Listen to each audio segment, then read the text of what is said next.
On the afternoon of February 23, 1945, 6 exhausted Marines struggled to plant a heavy iron pipe into the volcanic rock at the summit of Mount Suribachi, hoisting a large American flag against a gray Pacific sky. A photographer named Joe Rosenthal, working for the Associated Press, raised his camera almost on instinct and captured the moment in a single frame that would become, within days, the most widely reproduced photograph in the history of the war. Most of the men in that photograph had no idea, in the exhausted, chaotic seconds after the flag went up, that they had just become part of one of the most famous images ever recorded. 3 of them would be dead within the month. The survivors would return home to a hero's welcome, most of them never wanted, thrust into a role that several of them spent the rest of their lives trying to escape. This is the story of the 6 men in Joe Rosenthal's photograph, what the battle actually cost them, and how differently, and how tragically, the fame that followed treated each of them. The overall human cost of the battle that surrounded this single famous moment deserves its own emphasis, because the flag raising, however iconic, represented only a few minutes within a campaign that would ultimately claim American casualties, killed and wounded combined, numbering in the tens of thousands over the course of roughly 5 weeks of fighting, making Iwo Jima one of the few Pacific battles in which American casualties actually exceeded Japanese losses. A grim statistical distinction reflecting just how thoroughly Kuribayashi's defensive preparations had succeeded in extracting a devastating price for every yard of volcanic rock and coral the Marines fought to secure. The battle for Iwo Jima, which began on February 19, 1945, was, by nearly every account from the Marines who fought it, one of the single bloodiest and most brutal engagements of the entire Pacific War, fought over a small volcanic island, whose strategic value lay primarily in its airfields, close enough to the Japanese home islands to provide an emergency landing site for damaged American B-29 bombers returning from raids over Japan. Japanese defenders under General Tadamichi Kuribayashi had spent months constructing an extraordinary network of underground fortifications, tunnels, and hidden gun positions across the island, abandoning the traditional Japanese doctrine of contesting a beach landing directly in favor of a deeply entrenched defense, in depth, designed to inflict maximum American casualties over a prolonged, grinding battle, rather than attempting to prevent the landing itself. Mount Suribachi, the extinct volcanic cone dominating the island's southern tip, was among the first major objectives Marine forces fought to secure, a position honeycombed with Japanese defensive tunnels and gun emplacements that made the climb to its summit a genuinely dangerous undertaking even after the mountain's capture was largely secured. The first American flag raised atop Suribachi on the morning of February 23rd was a smaller flag carried up by a patrol from the 28th Marines, an event photographed and witnessed by Marines and sailors across the island below, whose reaction, according to multiple first-hand accounts, included cheering, ship horns sounding offshore, and a genuine surge of morale at the visible confirmation that the mountain had been taken. Joe Rosenthal himself, the photographer responsible for the image, was not even certain in the immediate aftermath that he had captured anything particularly noteworthy, famously unable to recall the specific details of composing the shot given how quickly the moment unfolded.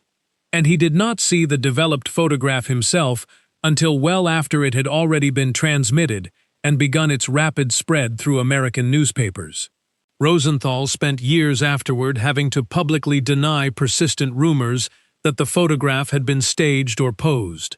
Rumors that arose partly from confusion with a separate, genuinely posed photograph he took afterward showing a larger group of Marines celebrating around the same flag, a mix-up that dogged him for much of his subsequent career despite the original flag-raising image being entirely spontaneous and unplanned.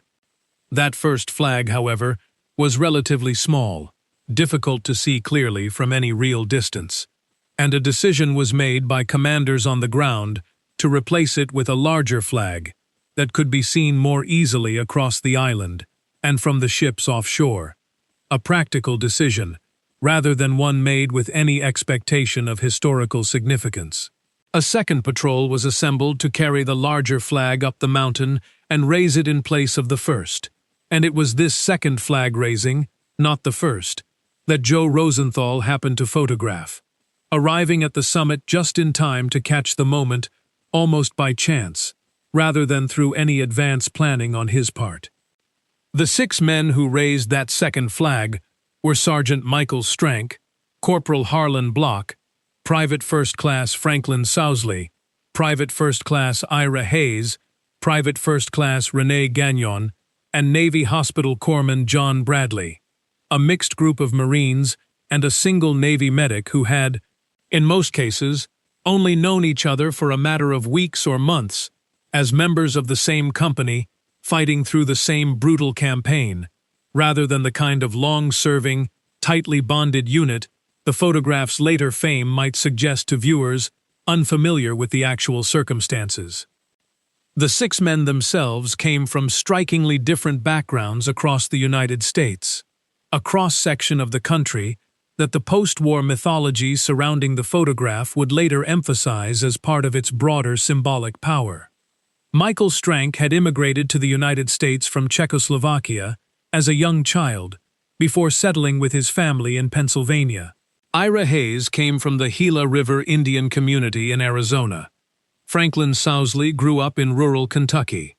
Harlan Block was raised in Texas. Rene Gagnon came from a French-Canadian immigrant family in New Hampshire. John Bradley, or the man who would eventually be correctly identified in his position, hailed from small-town Wisconsin. This geographic and cultural diversity,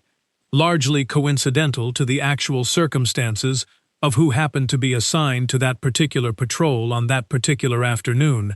nonetheless became a significant part of how the photograph was later marketed and understood by a wartime public eager to see the image as representative of the entire country's shared sacrifice.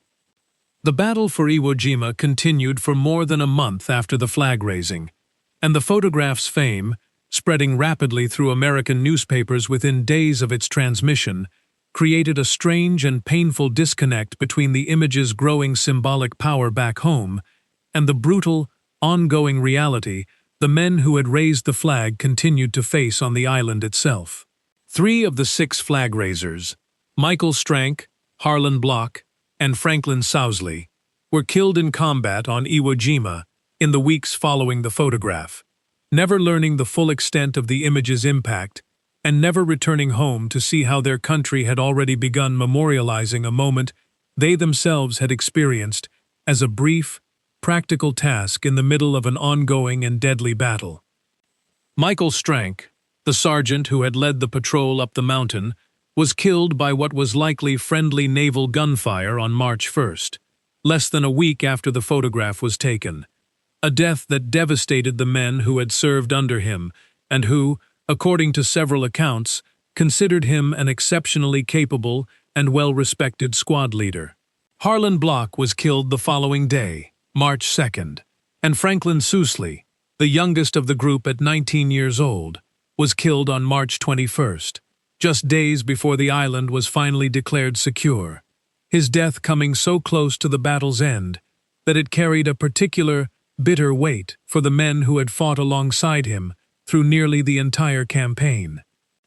News of the 3 deaths reached families back home through the standard, agonizing wartime process of telegram notification,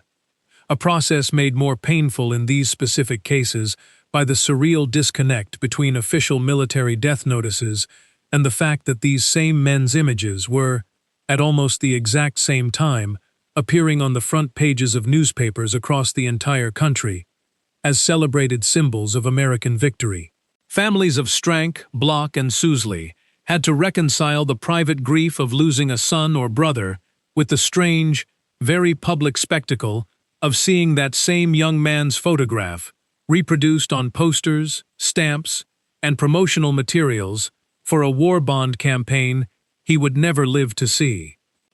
The 3 survivors, Ira Hayes, Rene Gagnon, and John Bradley, were pulled from combat duty and brought home specifically because military officials recognized the propaganda and fundraising value of having the men in the now famous photograph available for public appearances, and the three were sent on an extensive war bond tour across the United States, appearing at rallies, parades, and public events specifically designed to boost sales of war bonds, to help finance the war's continuing cost. For Ira Hayes in particular, a Pima Native American from Arizona, the experience of the bond tour proved to be a source of genuine and lasting psychological distress, rather than the celebratory experience military and government officials had envisioned. Hayes reportedly struggled visibly and repeatedly with the attention and public role the tour required of him, uncomfortable with being celebrated as a hero for an act he consistently described, in his own words to reporters and acquaintances, as something almost anyone in his position would have done, while the men he considered genuine heroes, including Michael Strank, had died on the island and received no comparable public recognition. There is a significant historical complication to the story of who exactly appears in Rosenthal's photograph that took decades to fully resolve. In 2016, following a lengthy investigation prompted by amateur historians who had studied the photograph's details closely, the United States Marine Corps officially announced that John Bradley, long identified as one of the 6 flag raisers and one of the tour's 3 survivors, had likely not actually been present in the second flag raising at all, and that a Marine named Harold Schultz, who had never publicly claimed involvement in the photograph during his own lifetime and had died in 1995 with virtually no public acknowledgement of any role in the iconic image, was the man actually visible in the position long attributed to Bradley. A further identification correction followed in 2019, revising which specific individual among the group had actually been René Gagnon in the photograph as well. These corrections, arriving 7 and 8 decades after the photograph itself, represent one of the more remarkable examples of historical image analysis eventually overturning a long-accepted popular narrative, complicating the neat story of exactly 6 specific named men that had been told to the American public since 1945. The war bond tour itself, while enormously successful by the financial metrics military planners cared about, generating substantial sums toward the war's continuing cost through the public appearances of the 3 survivors, operated with a level of choreographed, repetitive public performance that several accounts describe as genuinely exhausting for the men involved,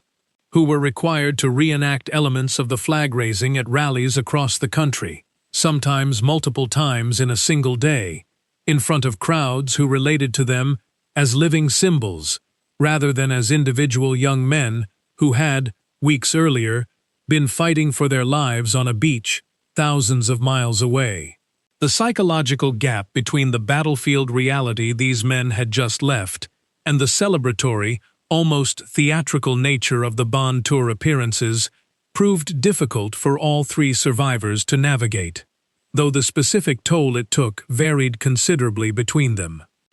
Ira Hayes's post-war life became, in the years following the war, one of the more publicly documented and genuinely tragic individual stories to emerge from the entire Pacific War's aftermath. Struggling with what would today likely be recognized and treated as post-traumatic stress, alongside a developing dependence on alcohol, Hayes was arrested multiple times in the years following the war for alcohol-related incidents, a pattern of decline that unfolded partly in public view, given his continued recognition as one of the famous flag raisers, a fame that, by his own repeated accounts to friends and reporters, he experienced as an ongoing psychological burden, rather than any source of comfort or pride. Hayes died in January of 1955, at the age of 32, found outside his home on the Gila River Indian Reservation in Arizona, under circumstances attributed to exposure and the effects of alcohol, a death that occurred less than a decade after the war's end, and that many who had known him, along with later historians examining his life, have directly connected to the untreated psychological trauma of his combat experience. compounded by the unwanted burden of sudden, unrelenting national fame. Hayes's story received particular public attention in the decades following his death, becoming the subject of a 1961 feature film, and, more enduringly, the subject of a well-known ballad written and recorded by several prominent American musicians in subsequent decades. Works that helped cement his story as one of the more widely recognized examples of a wartime hero, whose fame ultimately contributed to, rather than alleviated his personal struggles, a narrative that resonated broadly with a growing public awareness in the decades after the war of the genuine and lasting psychological toll combat could take on servicemen regardless of how their public image was constructed and celebrated by the country that sent them to fight. René Gagnon's post-war life took a quieter but still difficult path, struggling for years to find stable employment despite his fame from the photograph, working a series of jobs including as a janitor, and reportedly expressing frustration in later interviews that the recognition from the photograph had never translated into the kind of lasting opportunity or stability the War Bond Tour's celebrity had seemed to promise at the time. Gagnon died in 1979.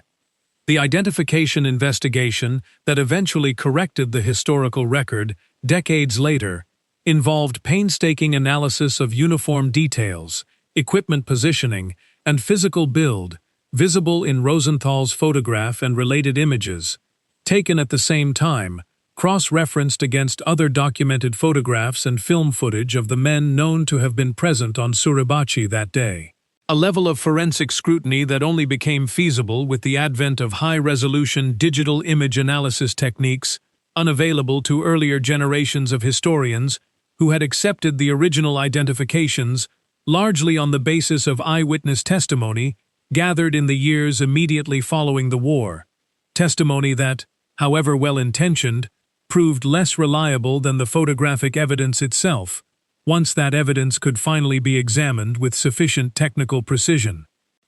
Harold Schultz, the Marine ultimately identified as having actually been in the position long attributed to Bradley, lived out the remainder of his life after the war, with what family members described, once the identification came to light, as complete silence on the matter, never once mentioning to his own wife or stepdaughter during their decades together that he had any connection whatsoever to the famous photograph, a silence that some historians have suggested may have reflected the same kind of reluctance to claim credit for what he likely viewed as a minor, almost incidental task performed in the middle of a much larger and more harrowing battle experience.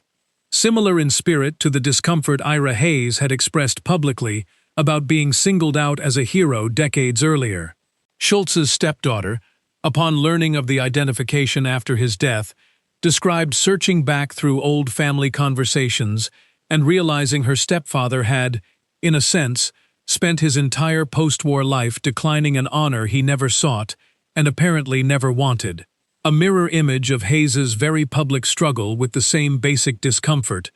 played out instead in complete private silence for over 70 years. John Bradley, whose identity in the photograph was only posthumously corrected decades after his death in 2000, had, during his own lifetime, been notably reluctant to discuss his wartime experience at length,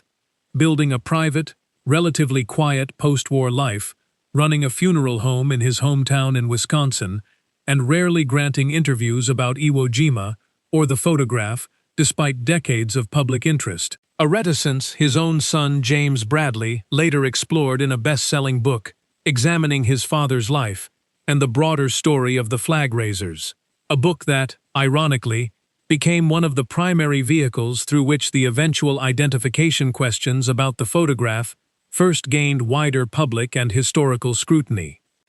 James Bradley's book about his father, published in 2000 and later adapted into a major feature film, drew heavily on interviews with surviving family members of all 6 men, along with extensive archival research, and it played a significant role in shaping how a new generation of Americans,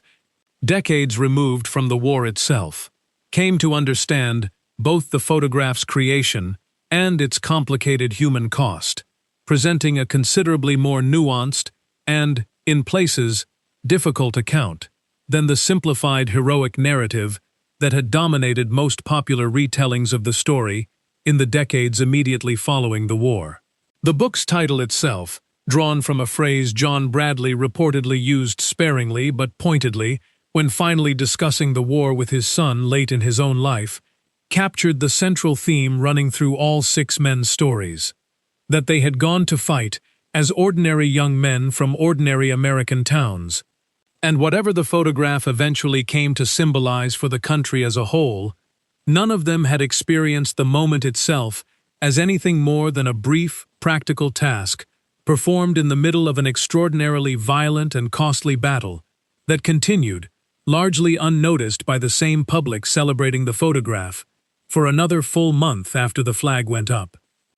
The photograph itself went on to become the basis for the Marine Corps War Memorial, a massive bronze sculpture erected near Arlington National Cemetery and dedicated in 1954, a monument that stands today as one of the most visited and recognized war memorials in the United States, honoring not specifically the 6 individual men in Rosenthal's photograph, but all Marines who have died in the service of their country since the Corps' founding. A broader dedication that reflects how the image itself transcended the specific individual circumstances of the men who happened to be photographed raising that particular flag on that particular afternoon. The Marine Corps War Memorial's dedication ceremony in 1954 brought together the 3 surviving flag raisers, Hayes, Gagnon, and Bradley, for what would be one of the last times all 3 appeared together publicly in connection with the photograph, an occasion that, according to accounts from those present, carried a noticeably somber and complicated undertone, despite its official celebratory purpose. The surviving men, keenly aware of the 3 squadmates, who were not present to see the massive bronze monument built in the image of a moment they had all shared together on that Suribachi afternoon nearly a decade earlier. The broader legacy of the 6 flag raisers, taken together, resists the simple, uncomplicated heroic narrative, the war bond tour, and decades of popular commemoration initially built around the photograph. 3 men died in the weeks following the image's creation, never living to see the fame it generated. Of the 3 survivors, 1 died young and in tragic circumstances directly connected to the psychological burden the fame itself imposed on him. 1 struggled for years with the gap between his sudden celebrity and any lasting practical benefit from it. And 1 spent decades in private reluctance to discuss an experience later historical investigation revealed he may not have actually shared in the specific way the public had been told for over 70 years. The photograph remains one of the most powerful and recognizable images of the Second World War, but the individual human stories behind it, examined honestly and in full, tell a far more complicated and, in several cases, genuinely tragic story than the simple heroic image alone conveys. If you want to understand the real story behind one of the most famous photographs in American history, not just the moment the flag went up, but what happened to the men in the frame in the years and decades that followed, this is the story worth knowing in full. Subscribe to Pacific War Tales for more long-form World War II history from the Pacific Theater, told with the names, the dates, and the details intact.